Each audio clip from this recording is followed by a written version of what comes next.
Giulia Jones is member for Murrumbidgee for the Canberra Liberals, with us to chime in on this issue.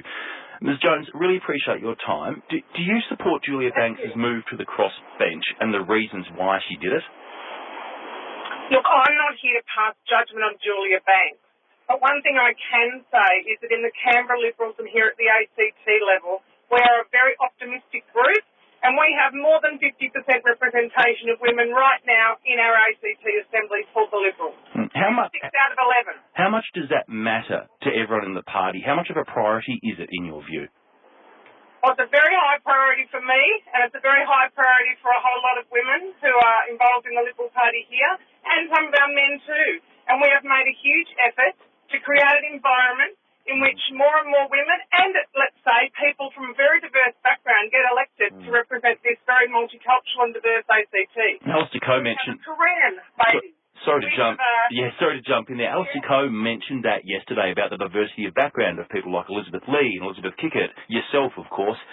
Do you believe that your federal colleagues could learn a thing or two from what you're trying to do with the ACT Liberals? Absolutely. I started out as a candidate for pre-selection for the Senate in Tasmania, and I have to say I was not as well welcomed. I was pregnant at the time, and it was quite frustrating. But the Canberra Liberals has been a very, very positive, supportive place to be a woman or to be someone from a diverse background. My mother was born in Italy, for example, so I'm more outspoken than most women, and I don't mind having a disagreement. And this has been something that the party room has had to get used to from me. And then someone else, Elizabeth Kickett, comes from an Islander background. So she's more reserved, and we have to make space for her so that she can speak her mind. And so on. There's many different types of representatives in the Liberal Party and the ACT, and we have a very optimistic view of the future, both for women and for anybody who'd like to be a part of the political process. How is it that the ACT Liberals have reached more than that 50% mark for representation when at the federal level it's now 21 out of 106 federal parliamentarians, so not even 1 in 5? Well, the way it works is that those in power have to make space and make a priority for other people. But I think I'd also like to add that the Hare-Clark system, in my view, assists. So the Hare-Clark system means that pre-selection itself is not as difficult, and then he or she who works the hardest on the ground gets elected. So we have women who have worked very, very hard over a couple of elections and have got themselves elected. We don't have power blocks that decide who gets elected. It depends entirely on how much hard work we do on the ground.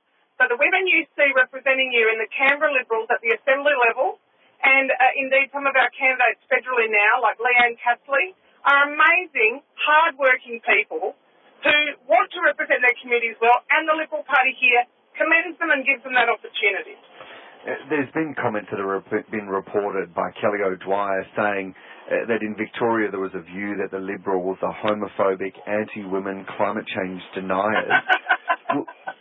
These are very, very serious concerns of a big part of the community. Wentworth, you could say, could have been seen as an extension of that.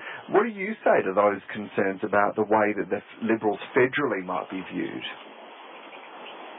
Look, I don't want to comment too much on Victoria. I'm not an expert at Victoria, but I have been involved in the Liberal Party in the Northern Territory, in Tassie and here. And what I want to say is, where people step up and learn the ropes of how to campaign, there are opportunities for them. Now, is there a problem of some people not wanting to let new types of people in? There always is in every group. But what I'm saying is I have a huge amount of hope and optimism we can do it. One of the most important things to do is to identify women who would make good MPs and encourage them and tell them you can do it. I was encouraged by other women in the Liberal Party that I could do it, that others had done it before me, and I have done the same thing for other women too. And that is how we change the makeup of our parliament so that it is representative of the country as the country changes. Giulia Jones, thanks so much for the chat this morning. No worries. Very good. Thanks. Member for Murrumbidgee there from the Canberra Liberals, well, pointing out that within their team there are 6 of 11 of the MPs or MLAs are women.